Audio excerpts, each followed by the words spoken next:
امر بالمعروف اور نہی عن المنکر جو واجب ہوتا ہے تو 5 شرطیں پوری ہوتی ہیں تو واجب ہوتا ہے.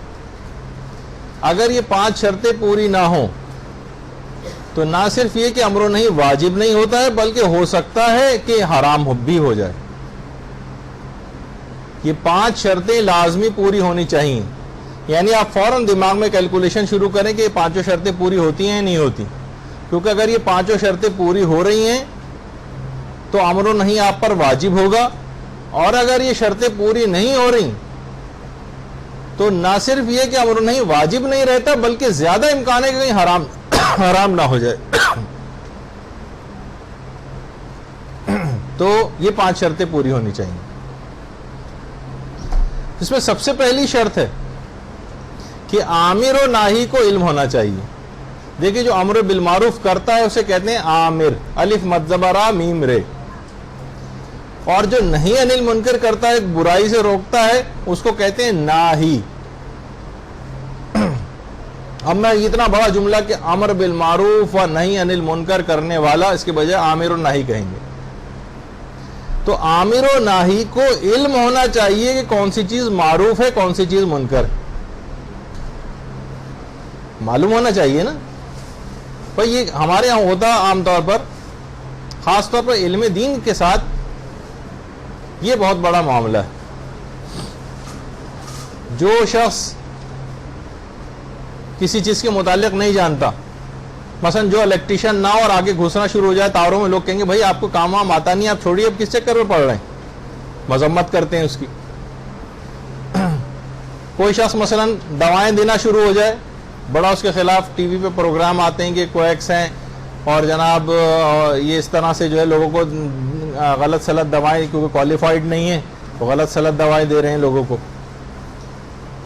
حتیٰ کہ کوئی پلمبر بھی ہے, اس نے کام اگر صحیح نہیں سیکھا ہوا تو لوگ اس کی بھی مذمت کرتے ہیں. ہر چیز کے اندر تو اس کے ایکسپرٹ کی طرف جاتے ہیں. یہ علم دین ہی اتنا مظلوم کہ ہر شخص اس کے اندر دخل دینے کو پورا طور پر تیار بیٹھا ہوا. تو اس میں پہلی شرط یہ ہے عامر و ناہی کو علم ہونا چاہیے. اچھا کتنا علم ہونا چاہیے؟ کتنا علم ہونا چاہیے؟ اگر تفصیلی علم ہے کسی چیز کا تو تفصیلی امر و نہی واجب. کوئی عالم ہے مثلا, اس نے خمس کے مسئلے سب اچھی طریقے سے یاد کیے ہوئے ہیں, تو اس کو معاشرے میں تبلیغات کے اعتبار سے تفصیلی طور پر چیز بتانی چاہیے. اگر تفصیلی علم ہے تو تفصیلی امر و نہی واجب. اگر مختصر سا علم ہے, اجمالی علم ہے, تو مختصر ہی امر بالمعروف واجب. مثلا ہمیں نہیں پتا کہ غیبت کن موقع پہ جائز ہے, کن موقع پر واجب ہے, ہمیں نہیں پتا. ہمیں صرف اتنا پتا ہے کہ مثلا غیبت کرنی حرام. مختصر سا علم, بس مختصراً ہی بتا دیجئے, اس سے زیادہ بتانے کی ضرورت نہیں. جیسے ایک عورت آئی آیت اللہ دست غیب شیرازی کے پاس, کہنے لگی کہ میں واجب حج تو کر چکی ہوں, مستحب حج کرنا جانا چاہتی ہوں, تو کیا میں جا سکتی ہوں؟ یہ پیسہ میں مستحب حج پہ خرچ کرنا چاہتی ہوں. آقا دست غیب شیرازی نے فرمایا کہ ہاں تم جا سکتی ہو, لیکن بہت غریب میرے پاس ایسے آ رہے ہیں, بہتر ہے کہ تم اپنے حج کا یہ پیسہ ان بہت زیادہ ضرورت مند, کسی کا آپریشن کا مسئلہ ہے, کسی کی جان موقوف ہوئی ہے, ان میں تم خرچ کر دو. تو کہنے لگی کہ بس جتنا پوچھا ہے اتنا بتائیے. آیت اللہ دست غیب شیرازی سے کہا. تو بہرحال یہ عام طور پر لوگ اس معاملے میں یعنی الٹی طرف جو ہے اس معاملے کو لے جاتے ہیں. تو بہرحال علم بہت عام طور پر جاہلوں کے لیے کہ جتنا تمہیں بس ہے اس کی حد تک رہو. وہ عالم کو بھی لمٹ کر رہی ہیں کہ اس سے زیادہ آگے بڑھنے کی ضرورت نہیں, بس جو پوچھا یہ بتائیے, خالی مشورے دینے کی ضرورت نہیں. تو عامر و ناہی کو علم ہونا چاہیے. علم اگر تفصیلی ہے تو تفصیلی طور پر بتائے, مختصراً علم ہے تو مختصر بتائے, مبہم سا علم ہے تو مبہم امر بالمعروف واجب ہوتا ہے. مبہم بالکل معمولی سے اگر پتا ہے, ہلکا پھلکا سا کہ ہاں جھوٹ بولنا حرام ہے, مثلا آپ کو پتا ہے کہ ہاں سود لینا حرام ہے, اور باقی تفصیل وہ کہے کہ پھر کسی عالم سے جا کر پوچھ لو, مجھے تو صرف اتنا ہی پتا ہے. اب یہ نہیں ہے ہونا چاہیے کہ اس نے بھی جب کہا کہ اچھا یہ حرام ہے تو آپ بتائیے پھر میں کون سی جگہ پہ پیسہ انویسٹ کراؤں, تو اب آپ اس سلسلے میں رائے دینا شروع ہو جائیں. نہیں, اب یہ حرام ہو جائے گا. علم ہونا چاہیے. یہ پہلی چیز ہو گئی. علماء جو ہیں خود بڑے بڑے مجتہدین کے پاس جا کر علم حاصل کرتے, اور وہ بھی امیر المومنین علیہ الصلوۃ والسلام کو جب ضربت لگی تھی,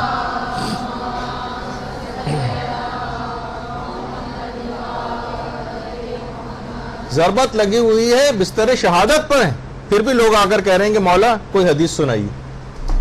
علم حاصل کرنے کے اعتبار سے دیکھیے شوق. یہاں پر ہو تو لوگ جتنے اطراف میں کھڑے ہیں وہ اس آدمی کو مارنے لگے, ان کی حالت نہیں دیکھ رہے, ان سے آ کر تم پوچھ رہے ہو کہ حدیث سنائیے.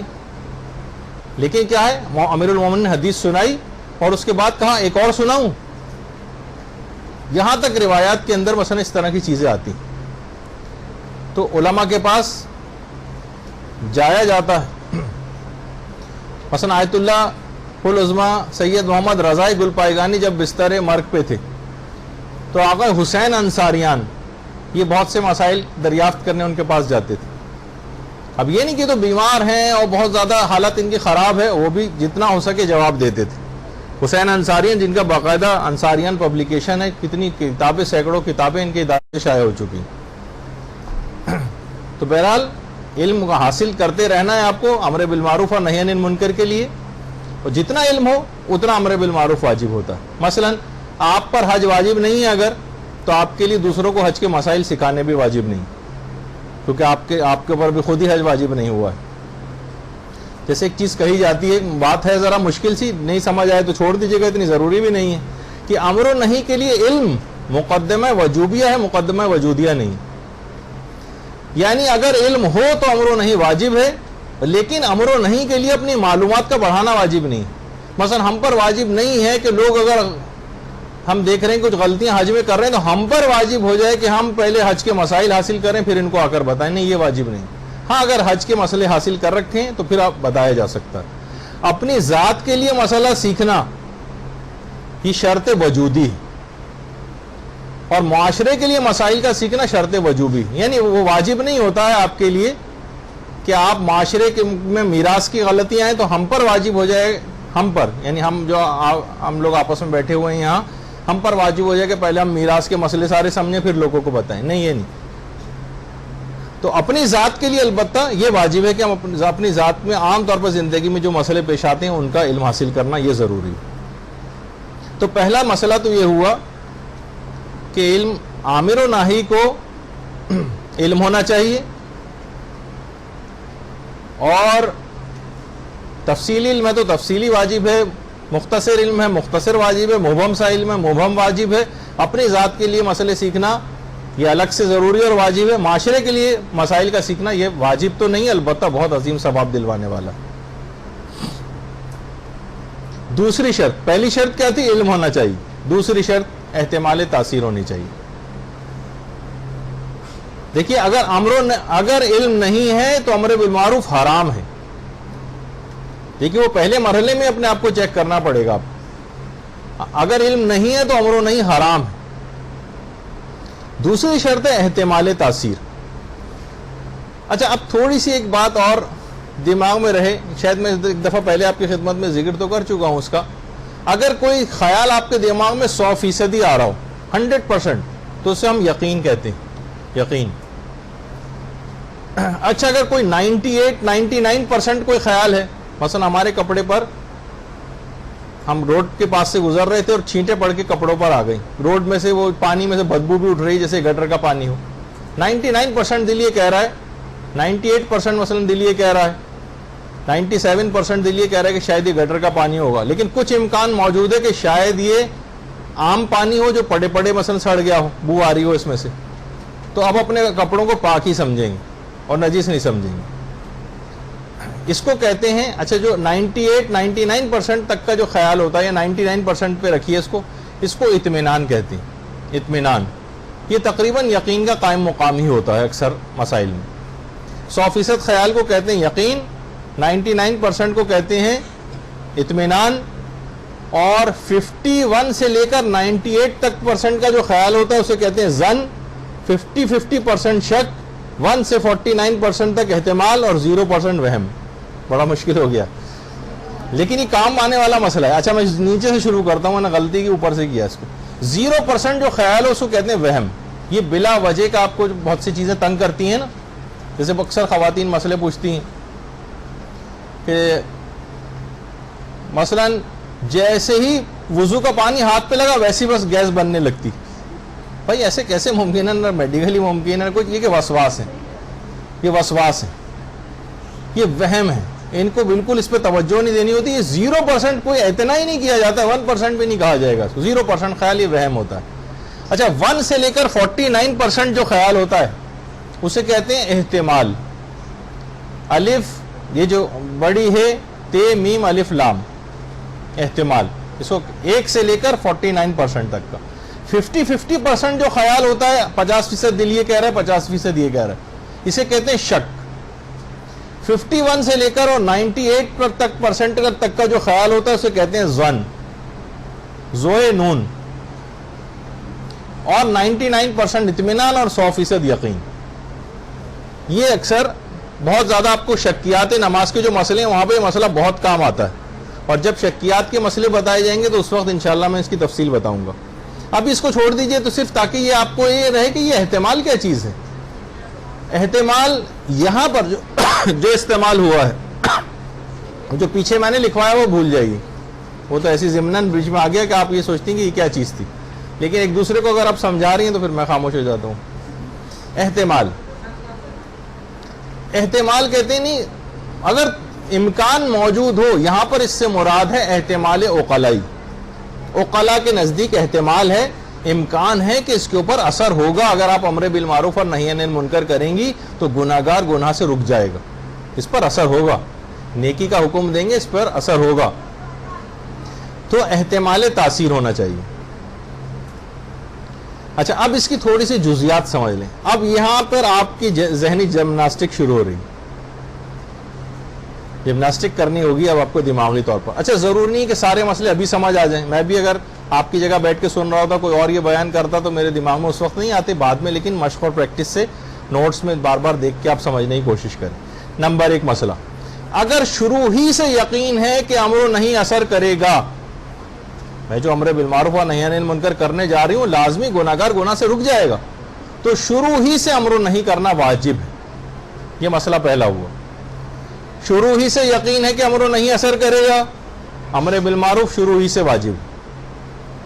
مسئلہ نمبر 2, شروع ہی سے یقین ہے کہ امر نہیں اثر نہیں کرے گا, میں کتنا بھی کہہ لوں گی یہ نہیں بات مانے گی میری, تو امر نہیں شروع ہی سے واجب نہیں. دیکھیے یقین ہے کہ اثر کرے گا امر نہیں واجب. یقین ہے کہ امر نہیں اثر نہیں کرے گا, شروع ہی سے واجب نہیں. مسئلہ نمبر 3, یقین ہے کہ امر نہیں ابھی تو اثر نہیں کرے گا لیکن بعد میں اثر کرے گا. ابھی تو یہ ضد میں آ جائے گی. ابھی میں نے کہا بھائی کیوں گانے سن رہی تھی, گانے, تو ابھی تو یہ ضد میں آ جائے گی, ابھی تو سنتی رہے گی, لیکن بعد میں اس پر اثر ہوگا, بعد میں گانے نہیں سنے گی. تب بھی امر نہیں کرنا واجب رہے گا, تب بھی امر نہیں کرنا واجب رہے گا, جبکہ معلوم ہے کہ بعد میں جا کر اثر ہو جائے گا. جیسے کہ کہا جاتا ہے کہ واقع کربلا کے 70-80 سال بعد تک لوگ یہ سمجھتے رہے کہ شاید امام حسین کی کربلا میں قربانی ضائع ہوگی, لیکن خود امام کو پتا تھا کہ اس کی اثر پذیری ابھی فوری طور پر چاہے اثر نہ ہو لیکن مستقبل میں اثر ہو جائے گا, تب بھی امر نہیں کرنا واجب ہوتا. ٹھیک ہے. اچھا یہ تیسری بات ہوئی تھی. چوتھی بات یہ ہے کہ یقین ہے کہ ابھی تو اثر نہیں کرے گا لیکن پتہ نہیں بعد میں اثر کرے یا نہ کرے. دیکھیے ابھی تیسری شق یہ تھی کہ ابھی تو اثر نہیں کرے گا لیکن بعد میں اثر کر جائے گا تو امر نہیں کرنا واجب ہے. لیکن چوتھی شق یہ بن رہی ہے کہ ابھی تو اثر نہیں کرے گا امر نہیں, لیکن شک ہے کہ پتہ نہیں بعد میں بھی کرے یا نہ کرے. اس صورت میں بھی امر نہیں کرنا واجب نہیں. آگے کا کچھ پتہ ہی نہیں, ابھی تو اثر نہیں کر رہا ہے لیکن بعد میں بھی کچھ پتہ نہیں کہ اثر کرے یا نہ کرے, تو امر نہیں شروع ہی سے واجب نہیں. اچھا اگلی شق, امر نہیں کرنے سے گناہ تو نہیں چھوڑ رہا ہے گناہگار, لیکن اس کی شدت میں کمی آ رہی. مثلا شرابی ہے کوئی,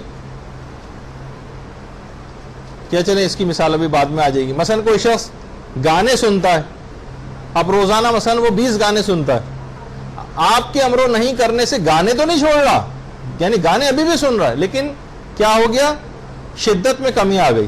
اب 5 گانے سننے لگے گا, 4 سنے گا, 3 سنے گا. اگرچہ دیکھا جائے تو آپ کہیں گے بھائی اس نے گانے کہاں چھوڑے, ابھی بھی سن رہا ہے, لیکن شدت میں کمی ہو گئی ہے, تب بھی امر و نہیں کرنا واجب رہے گا.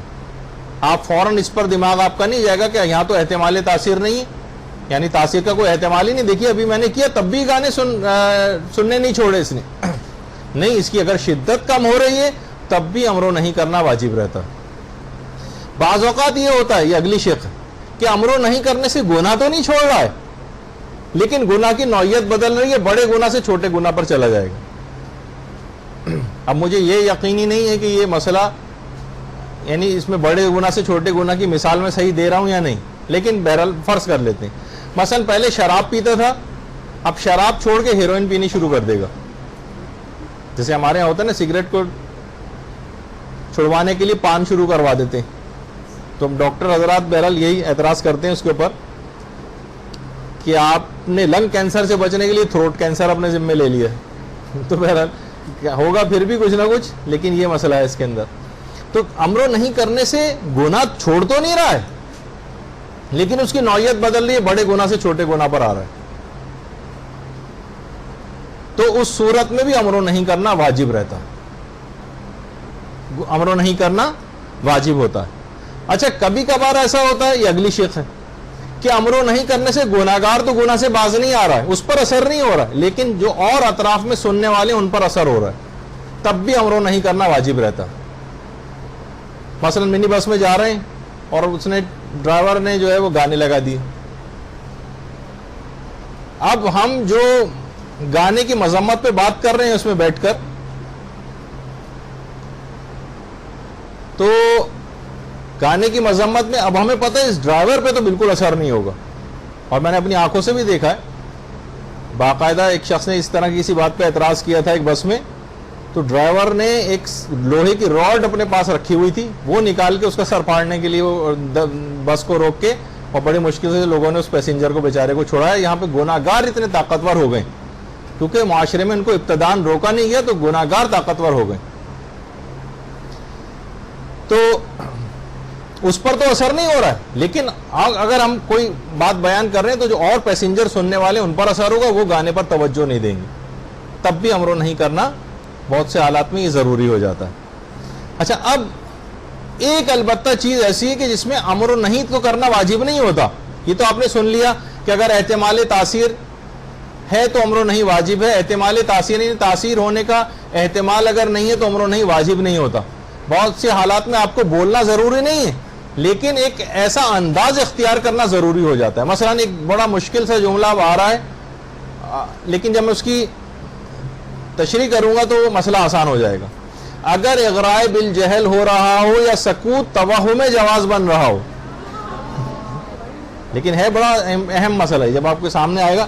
اغراء کہتے ہیں کسی چیز کا پھیلنا, لوگوں میں اگر جہالت پھیل رہی ہو, اب دیکھیں اغراء بالجہل ہو گیا نا آسان, اگر جہالت لوگوں میں پھیل رہی ہو یا سکوت آپ کی خاموشی تباہم جواز لوگوں کو اس بات کا جواز مہیا کر رہی ہو چیز اسلام میں جائز ہوگی, جبھی تو یہاں پر آ کر بیٹھی ہوئی.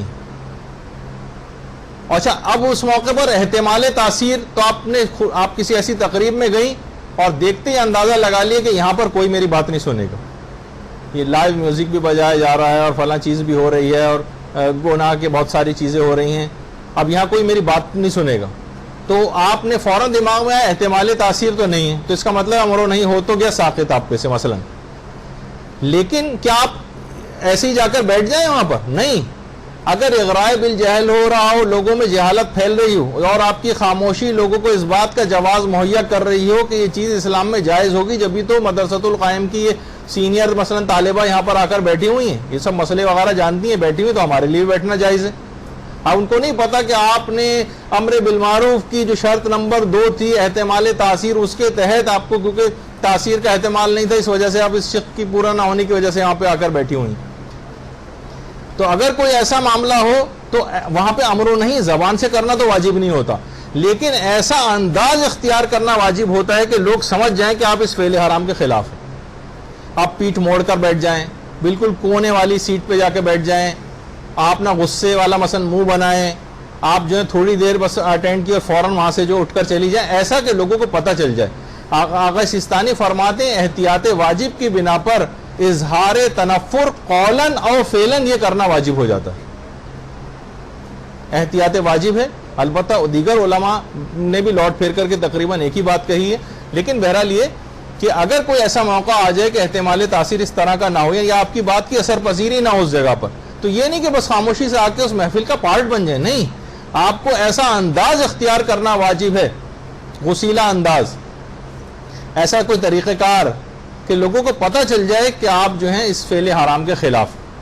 اب چاہے اب مجھے مثالیں اور نہیں سمجھ آ رہی، لیکن یہ کہ چاہے آپ پیٹھ موڑ کر بیٹھ جائیں، کوئی بہت بالکل کونے والی سیٹ کا انتخاب کر لیں، بہت جو ہے غصے والے جو ہے منہ بنائیں کہ اس کو بھی پتہ چل جائے کہ نہیں یہ غلط ہو گیا ہے. اب بہرحال یہ آ کر بیٹھ گئے، یا فوراً اس کے ہاتھ میں لفافہ پکڑائیں اور وہاں سے چلی آئیں، تاکہ کوئی نہ کوئی ایسا انداز اختیار کریں جس سے پتہ چل جائے، کیونکہ منہ سے تو آپ کو پتہ ہے کہ میں اس گناہ کو رکوا نہیں سکتی جو یہاں پر ہو رہے ہیں. تو بہرحال یہ ایک ایسی چیز تھی جس کا آپ کو دیکھنا ہے، خیال کرنا. تو اگرچہ ہو سکتا ہے بھی ساری شقیں ایک دم سے دماغ میں نہیں آئیں، گھر پہ جا کے دوبارہ نوٹس کو ریکال کیجئے گا، اس کو دوبارہ دیکھیے گا تو پھر سمجھ آئیں گے. شرط نمبر 3، امر و نہیں اس وقت واجب ہوگا جب گناہگار گناہ پر اصرار کر رہا ہو. اچھا، اب اگر یقین ہے کہ یہ گناہگار ایک گناہ تو کر لیا اس نے، ہمارے سامنے گناہ ہو گیا، اب یقین ہے کہ یہ گناہگار گناہ کو دوبارہ کرے گا، تو امر نہیں کرنا واجب. مثلا یہ جیسے گانا، پتہ ابھی گانا سنا اس نے اور یہ دوبارہ پھر سنے گا، تو واجب ہے کہ اس کو امر بالمعروف کریں اس موقع پر. اچھا، یقین ہے کہ یہ دوبارہ اس گناہ کو نہیں کرے گا. مثلا آپ اپنی کسی کلوز فرینڈ کے گھر گئیں، اس کی والدہ نے دروازہ کھولا، کہا وہ اپنے کمرے میں چلی جاؤ.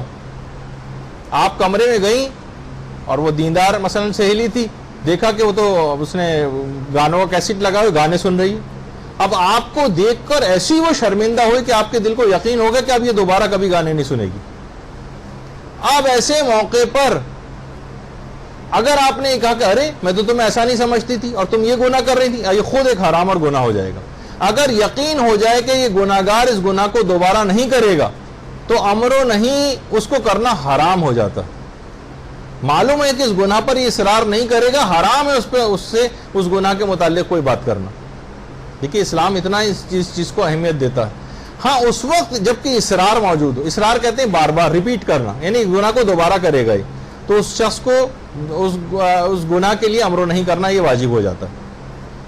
اچھا، اب اگر کسی کو ظن اور احتمال ہو کہ ابھی تو ٹھیک ہے اس نے گناہ کر لیا، اب امید تو یہی ہے کہ یہ 70, 80, 90% اس گناہ کو دوبارہ کرے گا، تو اس صورت میں آئندہ والے گناہ کے اعتبار سے اس کو امر بالمعروف کرنا واجب نہیں، کیونکہ آپ کو یہ پتہ نہیں کہ اس گناہ پر اصرار کرے گا یا نہیں. اچھا، ایک بات اس میں اور بتا دی جائے، ٹھیک ہے بعض اوقات ہمیں اگلے گناہ کے متعلق بات نہیں کرنی ہوتی، جیسے آپ کو یقین ہو گیا کہ نہیں یہ گناہ نہیں کرے گا،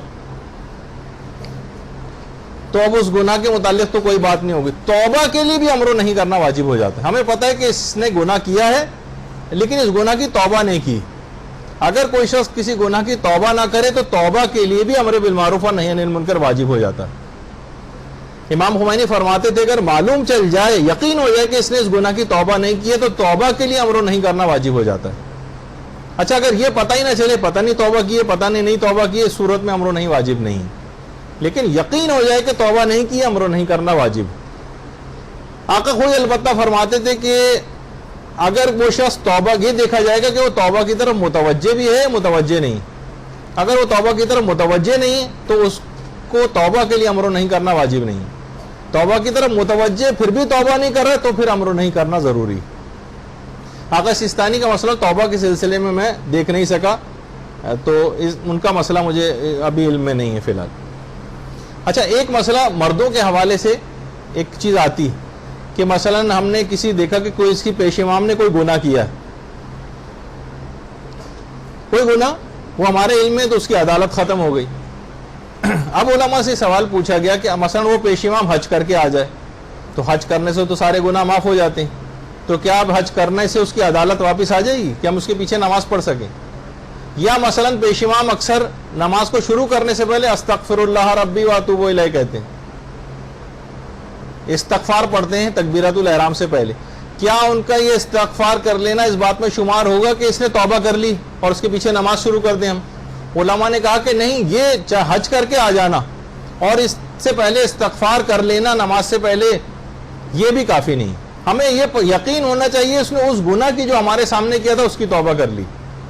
البتہ یہ علماء نے ضرور کہا کہ اگر کسی کے متعلق ظن قوی ہے، امکان پایا جاتا ہے کہ اس نے گناہ کی توبہ کر لی ہوگی، یہ ہے اس طرح کی شخصیت کہ اس نے گناہ کی توبہ کر لی ہوگی، اس کے متعلق ہمارا قوی امکان یہ ہے کہ اس نے کر لی ہوگی توبہ، تو پھر ٹھیک ہے، اس کی عدالت پھر واپس آ جاتی ہے۔ لیکن یہ ایک تفصیلی مسئلہ ہے جو کبھی اور، بہرحال اصرار کے معنی کہ اگر کوئی شخص کسی گناہ کو ریپیٹ کرے گا تو اس سلسلے میں اس کے لیے امر و نہیں کرنا واجب ہو جائے گا۔ چوتھی شرط ہے کہ امر و نہیں کے نتیجے میں کوئی فساد نہیں ہونا چاہیے۔ فساد سے مراد ہمیشہ لڑائی جھگڑا ہی نہیں ہوتا، لیکن یہاں پر اکثر و بیشتر لڑائی جھگڑا ہی مراد ہے امر و نہیں کے مسئلے میں۔ جیسے آپ نے اس سے پہلے نگاہ کے مسئلوں میں سنا تھا کہ وہاں پہ فساد گناہ میں پڑنے کا اندیشہ تھا، یہاں پر جو فساد عام طور پر یہ مراد ہوتی ہے کہ بہت ہم امر و نہیں کرنے جا رہے ہیں، اس کے نتیجے میں ایک فساد واقع ہو جائے گا، لڑائی جھگڑا مار کوٹائی یہ سب شروع ہو رہی۔ اچھا دیکھیے، اگر امر و نہیں کے نتیجے میں فساد واقع ہو رہا ہے تو یہ دیکھا جائے گا کہ پھر وہ گناہ رکوانا زیادہ اہم ہے۔ فساد سے مراد ہے جان و مال و عزت جانے کا ڈر۔ ہماری جان مال عزت و آبرو کو کوئی فرق نہیں، کوئی مسئلہ نہیں ہونا چاہیے۔ پتہ چلا کہ ہم امر بالمعروف کرنے جا رہے ہیں، مثلا غیبت نہ کرو، اور وہ اٹھا کے گن نکال کے فائر کر کے ہمیں ماری نہ دے، اکثر جنونی ٹائپ کے لوگ ہوتے ہیں، تو ہم صرف غیبت رکوانے کی وجہ سے اپنی جان سے ہاتھ دھو بیٹھیں گے، یہاں پر اس وقت موقع پہ امر و نہیں ساقط ہو جائے گا، بلکہ جائز نہیں رہے گا کہ ایسے موقع پہ اپنی جان کو بچائیے۔ بہرحال غیبت اتنا بڑا گناہ نہیں کہ جس کے لیے اپنی جان دی جائے، جان نہیں دی جائے گی اس موقع پر، وہ چاہنے کہ اتنے بڑے گناہ ہیں وہ بھی آگے چل کر ذکر ہوں گے۔ تو فساد واقع نہیں ہونا چاہیے، یعنی اگر ہمیں یہ یقین ہے 100% کہ امر بالمعروف اور نہی عن المنکر کے نتیجے میں 100% ہم اس گناہ کو رکوا دیں گے، گناہ رک جائے گا، پھر یہ دیکھا جائے کہ جان و مال و عزت و آبرو زیادہ اہم ہے ہماری ہے، وہ گناہ زیادہ اہم۔ تو ابھی جیسے آپ نے سنا کہ ہم اگر اس موقع پر اسے روک دیں گے تو غیبت سے تو رک جائے گا، لیکن وہ بھی نکال کے پستول تان کے مثلا میں مار دے گا۔ اس موقع پہ یقیناً جان کو بچانا زیادہ اہم ہے، لہٰذا اس موقع پہ امر و نہیں کیا جائے گا۔ اچھا، یقین تو نہیں ہے، صرف ظن ہے ہمیں اپنی اثر پذیری کا، اور جان و مال و عزت جانے کا یقین ہو، یعنی ہمیں ادھر تو ظن ہو رہا ہے خالی کہ پتہ نہیں ہم جو امر بالمعروف کریں گے کوئی نتیجہ خیز بھی ہوگا یا نہیں ہوگا، یہ یقین ہے لیکن مارے ضرور جائیں گے، ایسے موقع پہ یقیناً یہ حرام ہو جائے گا، تو اس موقع پہ بھی امر و نہیں کیا جائے گا۔ ہاں، اب یہ دیکھا جائے گا کہ وہ زیادہ اہم ہے، جان و مال و عزت و آبرو بچانا یہ زیادہ اہم ہے، یہ اس موقع پہ وہ گناہ زیادہ اہم۔ جیسے جب واقعہ کربلا ہوا تو یقیناً اسلام کے مقابلے میں امام نے اپنی جان اسلام پر قربان کر دی کہ اب میں اپنی جان دے دوں گا تو میں اس گناہوں کو بھی ختم کروا دوں گا، یعنی یہ جو دین اسلام جن وجوہات کی بنا پر ختم ہو رہا تھا وہ میں تمام وجوہات کو ختم کر دوں گا۔ اس موقع پر اب اپنی جان دے دینا یہ اس وقت کی ذمہ داری بن رہی تھی امام کی۔ لیکن جو عام طور پر جو چھوٹے اس لحاظ سے تو گناہ کبیرہ میں سے جیسے جھوٹ بولنا، غیبت کرنا، لیکن اس موقع پر بھی ہم اپنی جان نہیں دیں گے اور پھر ہم پر سے ساقط ہو جائے گا۔ لیکن ایسا نہیں ہے کہ مثلا ہم اگر اس موقع پر گناہ گار کو گناہ سے روکیں تو ہمارے 10 روپے چلے جائیں گے، مثلا 10 روپے کا نقصان ہو جائے گا۔ مثلا اس نے ہم سے 10 روپے قرضہ لیا ہوا تھا، اب یہ ہم نے اسے امر بالمعروف کیا تو 10 روپے واپس ہی نہیں کرے گا، تو اتنے معمولی نقصان کی بات نہیں ہو رہی، یعنی ایسا نقصان کہ جو کہ عقلاء کی نگاہ میں جس کی کوئی اہمیت ہو۔ اچھا، مالی اگر نقصان ہو رہا ہے کسی اور کا، بعض اوقات لوگ اس کا خیال نہیں کرتے، ایسا فسادات کی آگ بھڑک اٹھی جناب کہ وہ بعض اوقات امر و نہیں کے نتیجے میں کہ لڑائیاں ہو گئی، جیسے اکثر اخبارات میں آتا ہے کہ جناب وہ قبیلوں میں آپس میں لڑائی ہو گئی, 26 آدمی مارے گئے مثلا, ایسے ہی چیز کا کیا فائدہ؟ تو بہرحال اس موقع پر پھر امر بالمعروف اور نہی عن المنکر نہیں کیا جائے گا. تو ہاں اگر مال بہت زیادہ جا رہا ہے اور کسی اور کا مال جا رہا ہے تو ہمیں تھوڑا سا بھی اگر کسی اور کا مال ضائع ہو جائے گا آپ کے امر و نہی کے نتیجے میں, تو اس موقع پر تو آپ کو امر بالمعروف کرنا جائز نہیں رہے گا, کیونکہ کسی اور کا نقصان ہو رہا ہے. ہاں اگر آپ کا معمولی نقصان ہو رہا ہے تو صحیح ہے, لیکن آپ کا بھی بہت زیادہ نقصان اگر ہو جائے تو اس سلسلے میں بھی امر و نہی آپ پر سے ساقط ہو جائے گا. اس کے بعد 5ویں شرط, امر بالمعروف اور نہی عن المنکر جس کو آپ کریں اسے معذور نہیں ہونا چاہیے, عدم معذوریت, معذور نہیں ہونا چاہیے. مثلا کوئی شخص ہے, اسے ڈاکٹر نے کہا ہے کہ بھئی تمہارا علاج اسی میں کہ تم شراب پیو, اسے امر بالمعروف اس پر سے ساقط ہے, ہم اس سلسلے میں ہم پر کہ بھئی ہم اس کو امر بالمعروف کرنے جا رہے ہیں, اب یہ ہماری ذمہ داری نہیں, اس کو یہ معذور ہے بیچارہ, ڈاکٹر نے اس کو کہا ہے, ٹھیک ہے, ڈاکٹر نے اس کو کہا ہے تو اس کو معذور سمجھ لیا جائے گا. اچھا اسی طرح سے ایک چیز ہوتی ہے کہ کیا جاہل کو ہم معذور سمجھیں گے؟ بھائی اس بیچارے کو ایک چیز پتہ ہی نہیں, مسئلہ پتہ ہی نہیں, غلط سلط نمازیں پڑھ رہا ہے مثلا, تو یہ بات یاد رکھ لیجئے. اور ایک گروہ علماء یہ کہتا ہے کہ جاہل کو معذور نہیں سمجھا جائے گا, جاہل کی پہلے جہالت کو دور کریں اور پھر اس کو صحیح مسئلہ بھی بتائیں. آغا سستانی کا بھی رجحان اسی طرف ہے, امام خمینی بھی یہی کہتے تھے, جاہل کو معذور نہیں سمجھیں گے اور اس کو اس کی غلطی بھی بتائیں گے, اس کی جہالت دور کریں گے اور صحیح مسئلہ بھی بتائیں گے. آقا خوئی البتہ ایک الگ بات کہتے تھے, وہ کہتے تھے یہ دیکھا جائے گا کہ جاہل قاصر ہے یا مقصر. جاہل قاصر یعنی قصوروار جاہل ہے, یا نہیں, جاہل قاصر یہ جو بیچارہ اپنی جہالت میں کو یعنی وہ ایسی جگہوں پہ رہتا ہے کہ جہاں پر اس نے مسائل نہیں سیکھے, جنگلات میں رہتا ہے یا کسی اور جگہ جہاں پہ زندگی میں پیش آنے والے مسئلے نہیں سیکھ سکا, اسے کہتے ہیں جاہل قاصر. مقصر وہ ہوتا ہے جو قصوروار جاہل ہوتا ہے. اگر قصوروار جاہل ہے, قصوروار,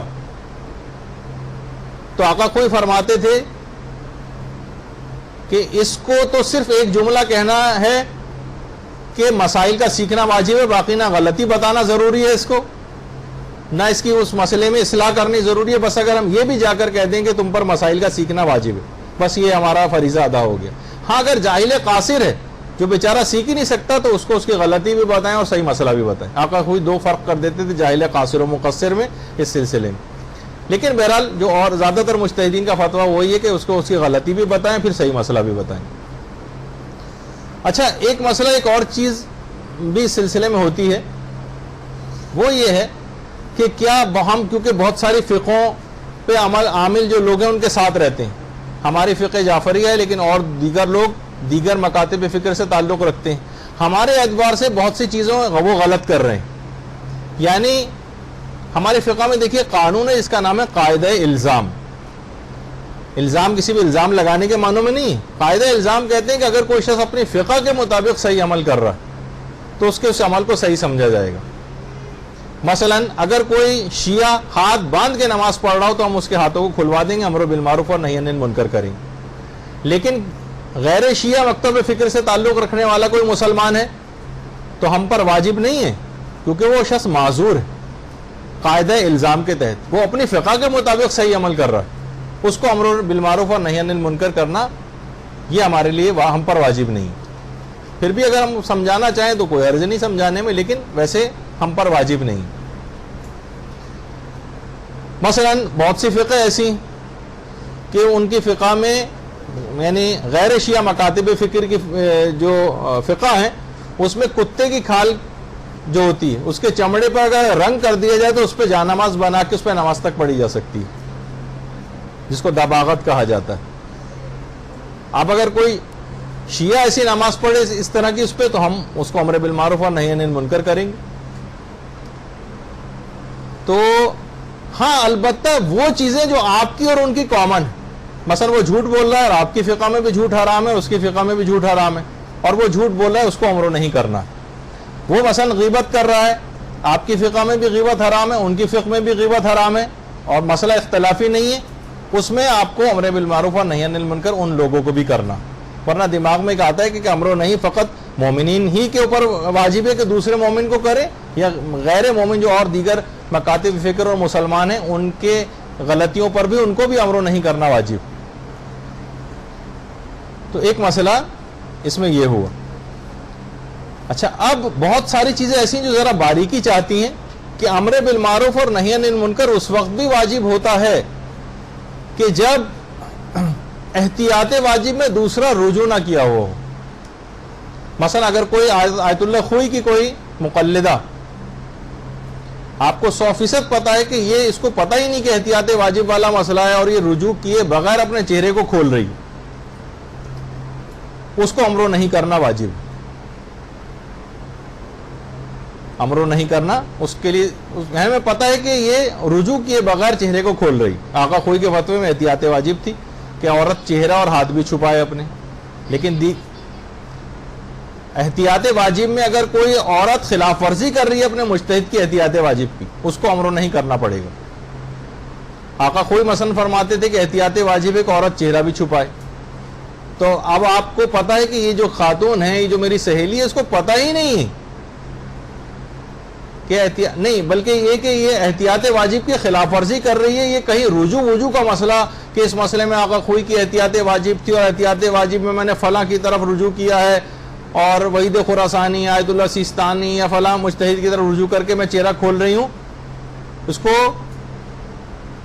کسی بھی طرف اس نے رجوع نہیں کیا ہوا ہے، اس کو امر بالمعروف اور نہی عن المنکر کرنا پڑے گا۔ ہاں، اگر کوئی ایسی عورت ہے کہ جس کے متعلق احتمال پایا جاتا ہے کہ اس کو رجوع کا مسئلہ پتا ہوگا، لیکن ہمیں 100% یقین نہیں، لیکن وہ دیندار عورت ہے، یہ والا پہلا والا مسئلہ تو میں نے یقین والا بتایا آپ کو کہ آپ کو یقین ہے کہ اس کو رجوع کی کہیں اس نے نہیں کیا ہے اور بس ان کی تقلید میں ہونے کے باوجود یہ چہرہ کھول رہی اور رجوع کہیں پہ بھی نہیں کیا اس نے، اس کو تو امر بالمعروف کرنا۔ لیکن کسی عورت کے متعلق کوئی دیندار عورت ہے، احتمال پایا جاتا ہے کہ اس اختلافی مسئلے میں اس نے کسی مجتہد کی طرف رجوع کر لیا ہوگا اس احتیاط واجب میں، تو اس کو امر و نہی کرنا نہ صرف یہ کہ واجب نہیں ہے بلکہ علماء کہتے ہیں جائز بھی نہیں ہے، حرام ہے۔ یعنی اگر اس میں احتمال پایا جاتا ہو کہ اس نے کسی مجتہد کی طرف رجوع کر کے نمبر 2 کی طرف رجوع کر کے اس احتیاط واجب کی جو خلاف ورزی کر رہی ہے، اس نے فلاں مجتہد کی طرف رجوع کر لیا ہوگا، یہ احتمال پایا جاتا ہے، تو پھر اس کو امر و نہی کرنا جائز نہیں۔ آپ خاموش رہیے، پھر بولنے کی ضرورت نہیں۔ اچھا، اب یہ ساری شرطیں جو بھی آپ کی خدمت میں آئیں، علم ہونا چاہیے، احتمال تاثیر ہونا چاہیے، اس کو معذور نہیں ہونا چاہیے، فساد واقع نہیں ہونا چاہیے، اور کیا ہے، کیا نہیں ہونا چاہیے؟ جی، اصرار نہیں ہونا چاہیے۔ یہ 5 شرطیں جب پوری ہو جائیں گی تو پھر آپ امر و نہی کرنے جائیں گی۔ برحمتک یا ارحم الراحمین وصلی اللہ علی محمد وآلہ الطاہرین۔